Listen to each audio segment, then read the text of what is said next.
आप सभी को जय मसीह की। प्रभु यीशु मसीह के नाम से मैं आप सभी का स्वागत करता हूं आज के वचन के लिए। क्या आप प्रभु यीशु मसीह पर विश्वास करते हैं? क्या आपने हाल फिलहाल में ही प्रभु यीशु मसीह पर विश्वास करना शुरू किया है? परमेश्वर के अजीज, अगर आप प्रभु यीशु मसीह पर विश्वास करते हैं तो आपके जीवन से कौन से ऐसे चिन्ह आपको दिखते हैं जिससे आपको ये पता चलता है कि आप उस पर विश्वास करते हैं? आज मैं आपको परमेश्वर के वचन के जरिए मैं इस बात को समझाना चाहता हूं और मैं ये बताना चाहता हूं एक विश्वास करने वालों के जीवन से कौन से चिन्ह दिखते हैं कि हम जान जाए ये व्यक्ति प्रभु यीशु मसीह पर विश्वास करता है। वैसे तो काफी सारे बातों को हम पॉइंट आउट कर सकते हैं, लेकिन मैं 3 महत्वपूर्ण बातों आपके बीच में रखकर मैं बात करना चाहता हूं और मेरी प्रार्थना है कि पवित्र आत्मा हमसे बात करे, पवित्र आत्मा हमें समझाए कि कहीं ना कहीं परमेश्वर के अजीजों हमारा विश्वास करना व्यर्थ ना ठहरने पाए। हालेलुया। क्या आप तैयार है परमेश्वर के अजीज? ओके, तो अगर हम विश्वास के बारे में बात करें, अगर हम विश्वास के बारे में बात करें तो विश्वास इंस्टेंट कार्य करने वाली बात नहीं है। मतलब विश्वास फास्ट फूड जैसा नहीं है कि बस बनाओ और खाओ। विश्वास समय लेता है आपके लाइफ में काम करने के लिए। एक बहुत बड़ा और एक बहुत अच्छा उदाहरण हम अब्राहम के जीवन से देख सकते हैं। आज भी अब्राहम का नाम लोगों के मुंह से लिया जाता है क्योंकि परमेश्वर ने इस व्यक्ति के नाम को इतना फेमस किया है, बाइबल में दर्ज है, और लोग आज अब्राहम के जरिए आशीषित भी हो रहे हैं और गीतों को भी हम परमेश्वर के अजीजों सुनते हैं, गाते हैं, गुनगुनाते हैं और आज भी कई बार हम अब्राहम का प्रभु बोलकर परमेश्वर को पुकारते हैं। तो ये जो व्यक्ति है अब्राहम, ये क्या सुपरनेचुरल व्यक्ति था? ये जो व्यक्ति अब्राहम, क्या ये कोई खास व्यक्ति था? क्या मेरी और आपकी तरह ये इंसान नहीं था? परमेश्वर के अजीजों, समझने की कोशिश कीजिए। अब्राहम क्या सीधा स्वर्ग से गिरा था? क्यों आज हम अब्राहम के नाम को लेते हैं, या क्यों आज अब्राहम का प्रभु कर कर हम बोलते हैं? क्यों अब्राहम के नाम को परमेश्वर ने बहुत ज्यादा इंपॉर्टेंस दिया है और आज भी अब्राहम का नाम लिया जाता है? समझने की कोशिश कीजिएगा, मैं बहुत गहरी बात आपके बीच में साझा कर रहा हूं। अगर हम अब्राहम के जीवन को देखेंगे, अब्राहम एक नॉर्मल इंसान था, मेरी तरह, आपकी तरह। लेकिन परमेश्वर का दोस्त कैसे बन गया ये व्यक्ति? कैसे बन गया? अगर परमेश्वर ने अब्राहम को कहा कि तू मेरा दोस्त है, तो वो दोस्त कैसे बना? इस बात पे अगर हम विचार करेंगे ना तो हम आशीषित होंगे। हालेलुया। अब्राहम एक ठीक है, अच्छा दास था, अब्राहम ने ये किया वो किया, बहुत सारी बातें हम बोलते हैं, लेकिन एक्चुअल में जो अब्राहम ने किया, जिस वजह से वो परमेश्वर का दोस्त बन गया या परमेश्वर के साथ साथ चलने लगा, उस बात को हम मिस कर जाते हैं। आशीष तो पाना चाहते हैं, अब्राहम की तरह आशीषित जीवन हम भी जीना चाहते हैं, आप जीना चाहते हैं, मैं जीना चाहते हैं, लेकिन आशीष पाया कैसे अब्राहम ने? अब्राहम का नाम दर्ज क्यों किया गया? परमेश्वर ने अब्राहम के नाम को इतना इंपॉर्टेंस क्यों दिया? क्यों उसके नाम को पीढ़ी से पीढ़ी तक लिए जाने वाला नाम बना दिया? कुछ लोगों के नाम मिट गए हैं। शाऊल का नाम मिट गया है। शाऊल राजा का नाम कोई लेना नहीं चाहता। अगर हाँ कोई मिस्टेक की बात आती है तो हम शाऊल राजा का हम उदाहरण देते हैं, लेकिन अब्राहम का नाम इसलिए नहीं लिया जाता। अब्राहम का नाम आशीषित नाम है। आमीन, हालेलुया। ब्लेसेड नेम में है अब्राहम का नाम। ठीक है, तो अब्राहम के नाम को इतना इंपॉर्टेंस क्यों दिया गया? शाऊल राजा के नाम को इंपॉर्टेंस क्यों नहीं दिया गया? महत्वपूर्णता क्यों नहीं दिया गया? इसके पीछे एक बहुत बड़ा कारण है, बहुत बड़ा रीजन है, जिसके बारे में मैंने शुरुआत में बोला। अगर आपको किसी भी बात को समझना है तो उसके पीछे के कारण को समझना पड़ेगा। उसी प्रकार विश्वास को अगर आपने समझना है तो विश्वास के पीछे का कारण समझना पड़ेगा कि वाकई में विश्वास क्या है, या विश्वास करने वाले व्यक्ति के जीवन में कौन से चिन्ह दिखते हैं। तब आपको पता चलेगा परमेश्वर के अजीजों कि आप विश्वास करते हैं या नहीं। बहुत से लोग तो ऐसे ही चल रहे हैं, वो चल रहा है तो मैं उसके पीछे चल रहा हूं। हम इस तरीके से एक विश्वासी जीवन नहीं जी पाएंगे या अपने आप को अनंत राज्य के लिए तैयार नहीं कर पाएंगे। और अगर परमेश्वर का अजीजों हम अब्राहम को और थोड़ा सा जानने की कोशिश करते हैं, अब्राहम के कार्य के बारे में हम समझने की कोशिश करते हैं, तो हमें पता चलता है कि अब्राहम ने सबसे पहला कदम विश्वास के लिए लिया है। और जब अब्राहम ने विश्वास के लिए कदम बढ़ाया है तो तुरंत इंस्टेंट अब्राहम के लिए कुछ हुआ नहीं, अब्राहम को इंतजार करना पड़ा। और वहां पे परमेश्वर के अजीजों एक पर्टिकुलर वर्ड को हम अब्राहम के लाइफ में पाते हैं, वो है धीरज। Hallelujah, patience. Hallelujah, praise the Lord. अगर आप एक विश्वासी है, अगर आप एक विश्वास करने वाले व्यक्ति है, अगर आप प्रभु यीशु मसीह पर विश्वास करते हैं, तो आपके जीवन में धीरज होना बहुत जरूरी है। इन दिनों में इंस्टेंट किया जा रहा सब कुछ। आप कहीं भी जाते हैं, आपको इंस्टेंट होने का दावा दिया जाता है कि हम प्रार्थना करेंगे तो इंस्टेंट सब कुछ हो जाएगा। लेकिन अब्राहम के जीवन में ऐसा नहीं हुआ।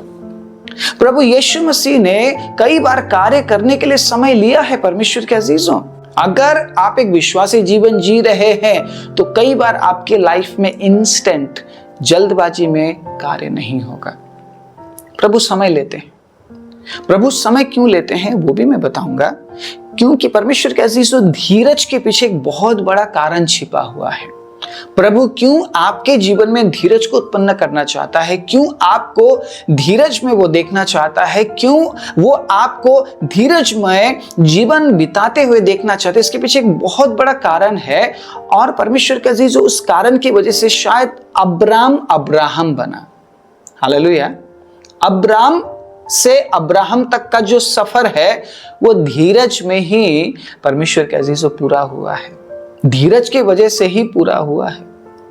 अगर अब्राहम विश्वास करने के बाद जल्दबाजी करता तो वो शायद अब्राहम नहीं बनता, वो अब्राम ही रहता और शायद वो प्रभु से दूर भी हो जाता। अगर आप परमेश्वर के साथ चलते रहते हैं, परमेश्वर के अजीजों, साल बीतते हैं, उम्र बीतती है, लेकिन एंड में वो अपनी मर्जी आपके जीवन में पूरा करता है, जैसे उसने अब्राहम के जीवन में अपनी मर्जी को पूरा किया। आमीन बोल सकते हैं आप? हालेलुया। अगर आप समझ पा रहे हैं मैं क्या बोल रहा हूं तो आप परमेश्वर की स्तुति कर सकते हैं जहां से भी आप इस प्रचार को देख और सुन रहे हैं। आप प्रभु की स्तुति कर सकते हैं। मैं आज आपको समझाना चाहता हूं, आपके विश्वास के पीछे कारण है। आप अगर एक विश्वासी है तो परमेश्वर के अजीजों विश्वास कार्य में बदलने के लिए कई बार समय लगता है। आपने विश्वास किया प्रभु यीशु मसीह पर अनंत जीवन पाने के लिए, लेकिन समय लगेगा अनंत जीवन तक पहुंचने के लिए। और उस समय के दौरान परमेश्वर के अजीजों प्रभु आपके जीवन में धीरज को उत्पन्न करता है ताकि आप बहुत सी बातें सीख सके जो परमेश्वर आपको सिखाना चाहता है। जल्दबाजी में आप उन कामों को नहीं सीख पाएंगे, जल्दबाजी में आप उस जीवन को नहीं जी पाएंगे, जल्दबाजी में आप उस अद्भुत काम को समझ नहीं पाएंगे जो प्रभु आपके जीवन में करना चाहते हैं। बड़े ध्यान से सुनिएगा, बड़े ध्यान से सुनिएगा। अगर आप इस संसार में है और जल्दबाजी में किसी काम को कर रहे हैं, परमेश्वर के अजीजों, वो काम सही नहीं होगा। आपको धीरज के साथ हर एक काम को करने की जरूरत है। उसके बाद ही आपको पता चलता है कि मैंने अच्छा किया, मैंने बढ़िया किया। कई बार आप फेल हो जाते हैं, कई बार आपसे मिस्टेक हो जाती है, लेकिन इसका मतलब ये तो नहीं कि मैं छोड़ दूं काम करना। अब जब आप विश्वास करते हैं तो कई बार ऐसा होता है कि प्रभु समय लेते हैं आपके जीवन में काम करने के लिए। जैसे परमेश्वर ने अब्राहम के लिए समय लिया, 25 साल अब्राहम ने धीरज धरा है। कई बार तो अब्राहम की पत्नी ने अब्राहम को बोला, ऐसे परमेश्वर पर विश्वास करने से अच्छा है कि हम विश्वास ना करें। अब्राहम को कई बार एनकरेज किया अब्राहम की पत्नी ने, लेकिन अब्राहम हार नहीं मानने वाला था। अब्राहम ने हार नहीं माना, अब्राहम धीरज धरता रहा। और अब्राहम परमेश्वर के साथ कुछ इस कदर लाइफ जीने लगा था, परमेश्वर के अजीजों, उसे इसहाक की जरूरत ही नहीं थी, उसे इसहाक की चाहत ही नहीं थी। जब परमेश्वर ने बोला कि मैं तुझे इसहाक देना चाहता हूं, तो अब्राहम कहता है कि प्रभु इश्माइल पर अगर आपकी दया बनी रहे तो वो काफी है, मुझे इसहाक की जरूरत नहीं है, मुझे आप चाहिए। I want you Lord. क्या वाकई में आज आप परमेश्वर को चाहते हैं या परमेश्वर के आशीषों को चाहते हैं? क्या आप परमेश्वर की उपस्थिति को चाहते हैं या एक अच्छा एनवायरनमेंट चाहते हैं वर्शिप का? क्या वाकई में आप परमेश्वर के वचन को सुनना चाहते हैं या एक प्रचारक को आप अनुभव करना चाहते हैं? आप क्या चाहते हैं परमेश्वर के अजीजों?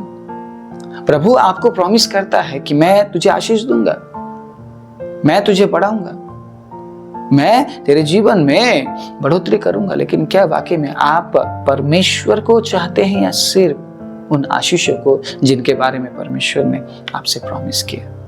क्या ऐसे ही दोस्त बन गया अब्राहम? अगर धीरज नहीं धरता अब्राहम, 25 साल इंतजार नहीं करता, तो क्या परमेश्वर के अजीजों परमेश्वर का वो दोस्त बन पाता? क्या विश्वास का एक मिसाल वो बन पाता? क्या जातियों का वो पिता बन पाता? आप समझने की कोशिश कीजिएगा।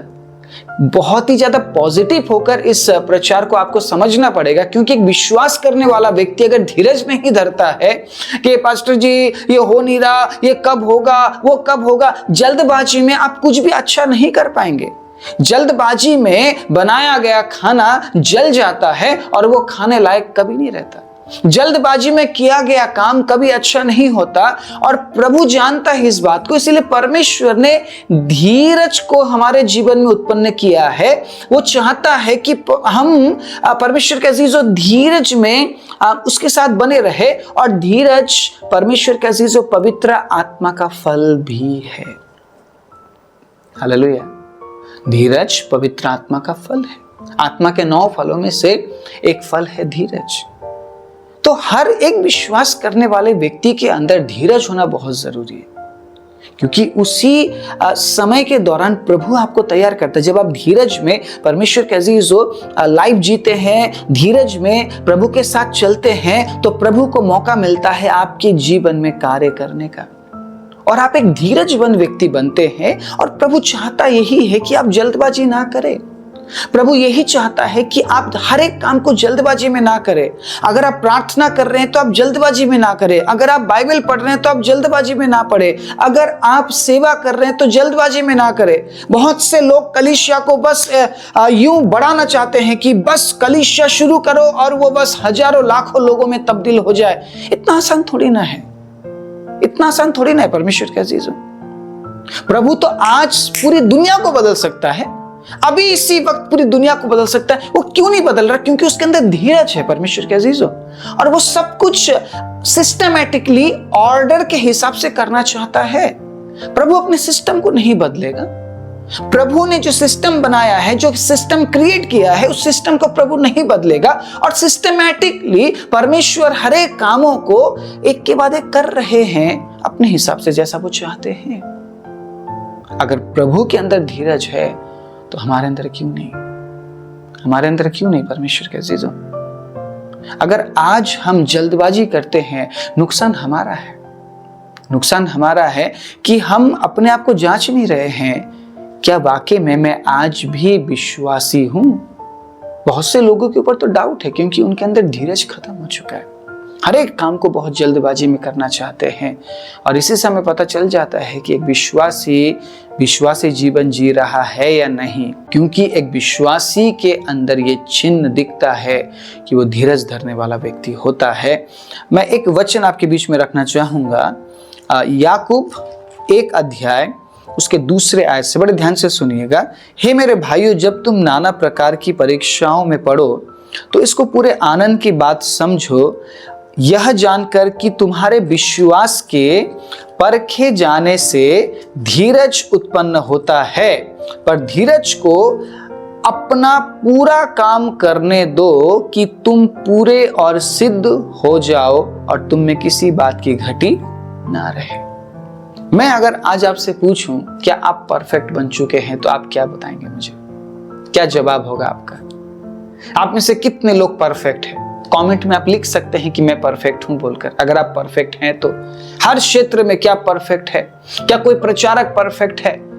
परमेश्वर के अजीज हो, क्या कोई प्रॉफिट, कोई अपोस्टल परफेक्ट है? कोई भी परफेक्ट नहीं है। हम में से हर एक व्यक्ति कहीं ना कहीं हम कमजोर हैं, हमारी कमजोरियां हैं परमेश्वर के अजीजों, और प्रभु जानता है हम कमजोर हैं।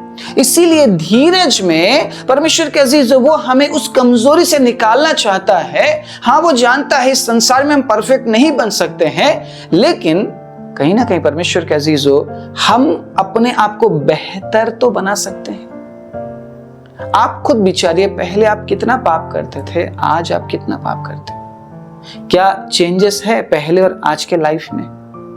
तो ये चेंजेस क्या तुरंत आ गया था विश्वास करने के बाद, या समय लगा?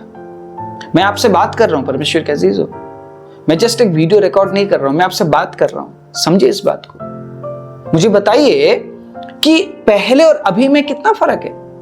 पहले जो आप करते थे क्या अभी आप करते हैं? समय लगा आपको, शायद बीच में मिस्टेक्स हुई आपसे, लेकिन धीरे धीरे आपने सुधारा।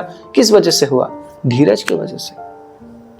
प्रभु आपके प्रति धीरज धरता है और वो चाहता है कि आप में वो धीरज हो कि आज नहीं हुआ तो कल होगा। प्रभु आज नहीं जी पा रहा हूं तो इसका मतलब ये नहीं प्रभु कि मैं हार मान जाऊं, क्योंकि आप आज अच्छा नहीं कर रहे हैं इसका मतलब ये नहीं कि आप कल अच्छा नहीं करेंगे। उसने धीरज धरा है, उसने आपके अंदर धीरज को उत्पन्न किया है ताकि आप कल बेहतर कर सके, कल अच्छा कर सके।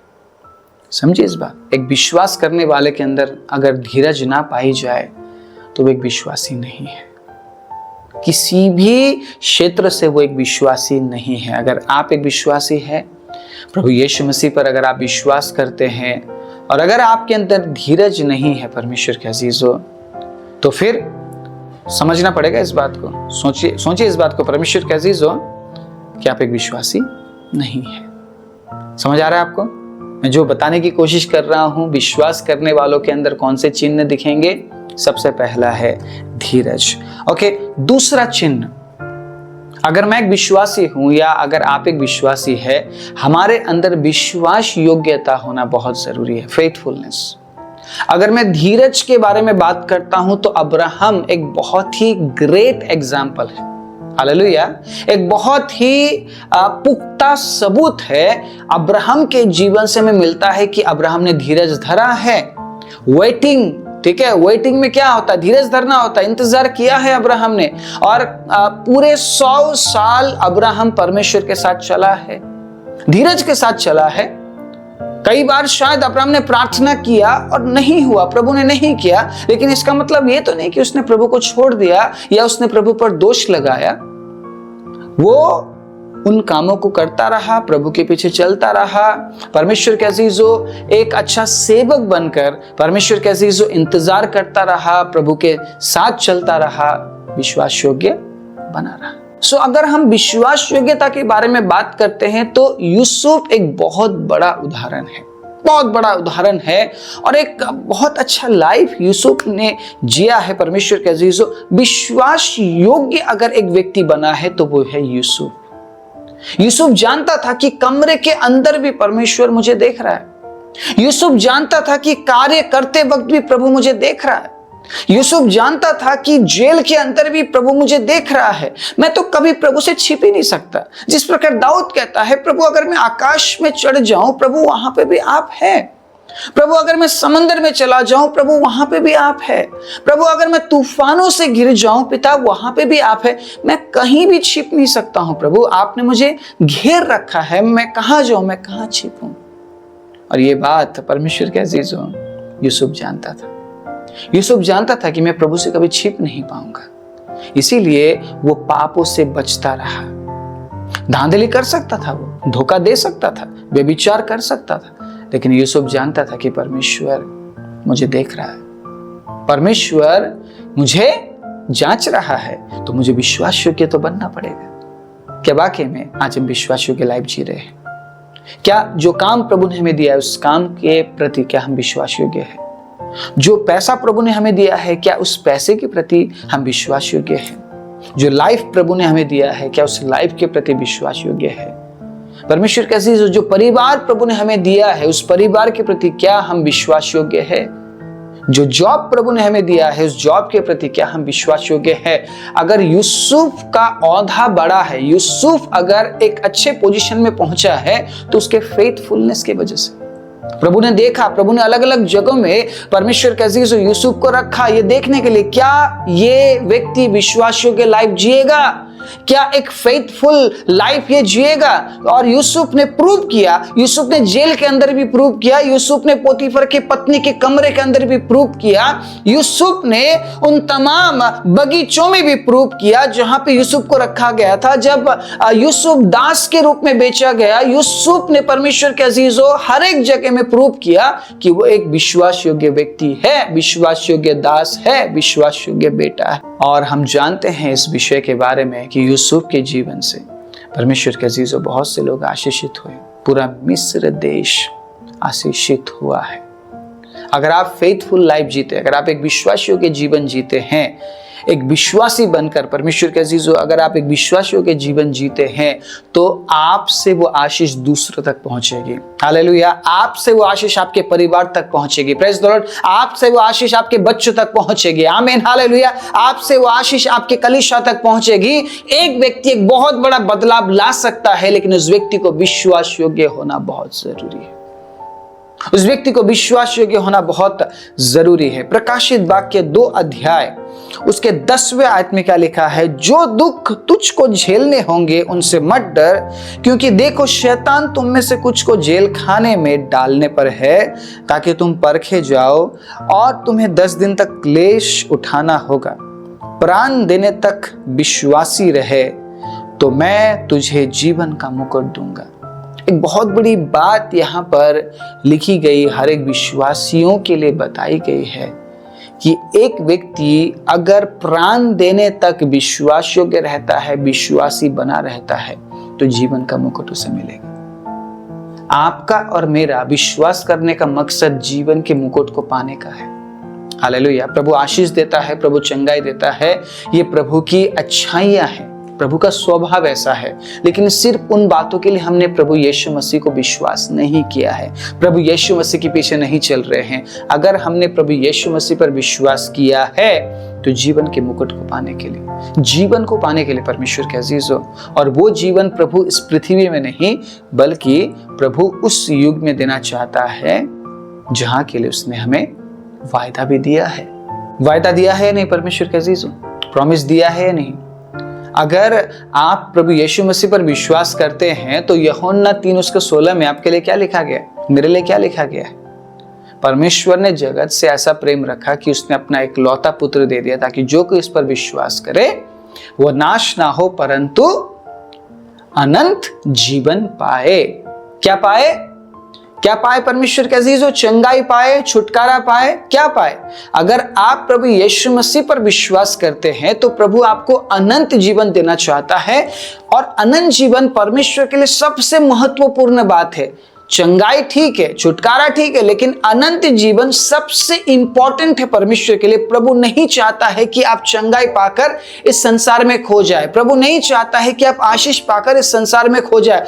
प्रभु चाहता है कि आप विश्वास योग्य बने रहे, जितना भी आपके पास है उन तमाम बातों को लेकर आप फेथफुल बने रहे और आप अनंत जीवन में प्रवेश कर सके। हालेलुया।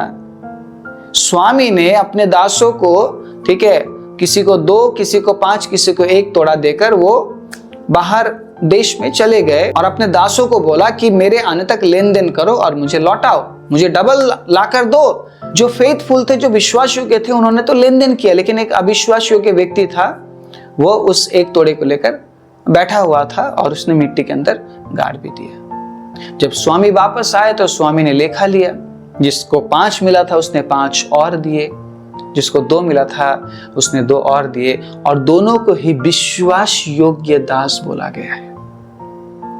और जिसको 1 मिला था, जिसने लेन देन नहीं किया, उससे अविश्वास योग्य दास बोला गया है। समझने की कोशिश कीजिएगा इस बात को। विश्वास योग्यता के कैटेगरी में परमेश्वर ने दोनों को रखा, जिसे 5 मिला, जिसे 2 मिला। इसका मतलब ये नहीं कि जिसे 5 मिला तो उसको कुछ अलग प्रभु दे रहा है, नहीं, ऐसा नहीं है।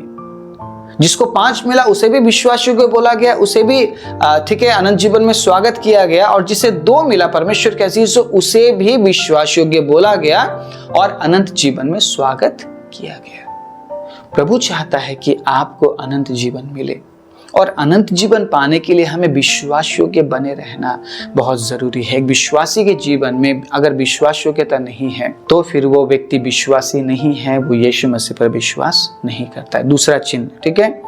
तीसरा और आखिरी चिन्ह बहुत ही महत्वपूर्ण है, बहुत ही महत्वपूर्ण। पौलुस क्यों कहता है कि आनंदित रहो? क्यों कहता है वो आनंदित रहो? क्योंकि आपने वो पाया है जो शायद संसार ने नहीं पाया है, जो शायद आपके पड़ोसी ने नहीं पाया है। आपके अंदर एक होप है कि मरने के बाद मुझे जिलाया जाएगा, लेकिन शायद आपके बगल वाले के अंदर वो होप नहीं है। उसके पास एक ही लाइफ है, उसे इसी लाइफ में सब कुछ करना है, इसी लाइफ में हंसना है, इसी लाइफ में रोना है, सब कुछ उसे एक ही लाइफ में करना है, क्योंकि उसके पास एक ही लाइफ है। लेकिन परमेश्वर के अजीजों, आपको बोला गया है आनंदित रहो, क्योंकि आपको जीवन दिया गया है। Praise the Lord, hallelujah. और वो जीवन 100-200 साल का नहीं, वो जीवन 1000 साल का है, जिस जीवन के बारे में सिर्फ और सिर्फ जीवित वचन में, पवित्र बाइबल में बात किया गया है। हालेलुया। जिस जीवन के बारे में सिर्फ प्रभु यीशु मसीह बोलते हैं कि मैं तुझे अनंत जीवन दे सकता हूं, मैं तुझे अनंत जीवन देता हूं। इसीलिए आपको बोला गया है कि आनंदित रहो। आप सोचते हैं कि प्रभु आशीष देने से ही मैं आनंदित रहूंगा। आप ऑलरेडी आशीषित है, you are blessed person. Hallelujah. आप आशीषित है। अगर आप एक विश्वासी है और अगर आप धीरजवंत जीवन जी रहे हैं और अगर आप एक विश्वास योग्य लाइफ जी रहे हैं, you are blessed person. Hallelujah. आप आशीषित व्यक्ति हैं और आपको क्या करना है? आपको आनंदित रहना पड़ेगा। हालेलुया। आपको आनंदित रहना पड़ेगा। और वो आनंद संसार से नहीं मिलती है, वो आनंद पैसे से आपको नहीं मिलती है, वो आनंद आपको शारीरिक सुख से नहीं मिलती है। वो आनंद सिर्फ और सिर्फ उस अनंत, हालेलुया, आशा से, उस अनंत होप से हमें मिलता है, जिस आशा के बारे में प्रभु यीशु मसीह बात करते हैं। फिलिप्पी 4:4 में पौलुस ने क्या कहा? क्या कहा? प्रभु में सदा आनंदित रहो। मैं फिर से कहता हूं, आनंदित रहो। क्यों आनंदित रहने के लिए पौलुस बोल रहे हैं? क्यों पौलुस आनंदित होने के लिए बोल रहे हैं? क्योंकि पौलुस तीसरे स्वर्ग तक उठा लिए गए व्यक्ति, और पौलुस को पता है कि जो कुछ मेरे पास है वो मुझे आनंद नहीं दे सकता है। अगर ऐसा होता तो पौलुस सब कुछ छोड़कर सेवा नहीं करते।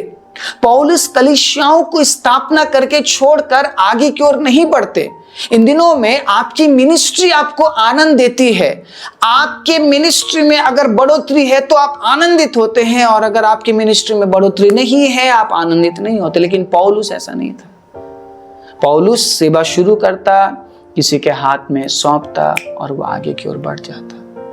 और कई बार पौलुस ने इस बात को जिक्र किया है, मसीह को पाने के लिए मैंने बहुत सी चीजों को ठुकराया है।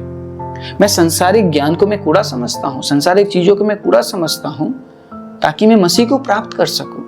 क्योंकि मसीह को पाना एक बहुत बड़ा आनंद है। Hallelujah, praise the Lord. क्योंकि जब आप मसीह को पाते हैं ना, जब आप विश्वासी बनते हैं, जब आप विश्वास करते हैं, तो आपको पता चलता है संसार और संसार की चीज नाशवान है, एक दिन ढह जाएगा, लेकिन मेरा जो लाइफ है वो अनंतता के लिए बिल्ड किया जा रहा है, बनाया जा रहा है। और अगर आज मैं संसार से चला भी जाता हूं तो मुझे दुख नहीं, मुझे तकलीफ नहीं, क्योंकि मेरे लिए लाभ की बात है ये कि मैं सीधा मेरे प्रभु के पास जाऊंगा, सीधा मैं मेरे प्रभु के पास जाऊंगा। इसलिए आपको आनंदित होने की जरूरत है। आनंद परमेश्वर के अजीजों संसार आपको नहीं दे सकती। आनंद संसार की बातें आपको नहीं दे सकती। शायद आज आपने एक नया कपड़ा खरीद लिया, आपको खुशी होगी, लेकिन वही कपड़ा 2 दिन बाद पुराना हो जाएगा। शायद आज आपने एक नई गाड़ी खरीद ली, आपको बहुत खुशी होगी, लेकिन कल या परसों के दिन वो गाड़ी पुराना हो जाएगा और वही गाड़ी शायद आपको तकलीफ देने लगेगा। उसी प्रकार से घर है, जो भी चीज आप खुशी के लिए आप लेते हैं ना, एक समय के बाद वही आपके लिए गम बन जाता है, आपके आंसू का कारण बन जाता है, आपके दुख का कारण बन जाता है। लेकिन जो मसीह के तरफ से हमें आनंद मिलता है, वो आनंद कभी कम नहीं होता, कभी पुराना नहीं होता। हर दिन परमेश्वर के अजीजों वो होप और वो आनंद रिन्यू होता रहता है और हम प्रभु में आनंदित हो पाते हैं। एक धीरज धरने वाला व्यक्ति विश्वास योग्य होता है। और एक विश्वास योग्य व्यक्ति आनंदित लाइफ जीता है, आनंदित जीवन जीता है। इन तीनों बातों को परमेश्वर के अजीजों आप अपने जीवन में आप देखेंगे अगर आप एक विश्वासी है तो, या आप उस व्यक्ति के लाइफ में देखेंगे अगर कोई विश्वासी है। अगर आप खुद को विश्वासी बोल रहे हैं, आपके अंदर धीरज नहीं है, विश्वास योग्यता नहीं है और आनंद नहीं है, तो आप एक विश्वासी नहीं है। और ये तीनों बातें परमेश्वर के अजीजों आत्मा के फलों में आपको मिलेगा। आत्मा के 9 फलों में ये 3 फल आपको मिलेंगे, धीरज, विश्वास योग्यता और आनंद। पवित्र आत्मा से होता है ये, पवित्र आत्मा से मिलता है और विश्वास करने वाले को पवित्र आत्मा मिलती है। बिना पवित्र आत्मा के आप प्रभु पर विश्वास नहीं कर सकते। Praise the Lord. बिना पवित्र आत्मा के आप यीशु को अंगीकार नहीं कर सकते हैं। लेकिन अगर आपके जीवन में या दूसरा कोई व्यक्ति जो विश्वास कर रहा है उसके जीवन में ये 3 बातें नहीं है, तो वो एक विश्वासी नहीं है। आइए अपने आंखों को बंद करें।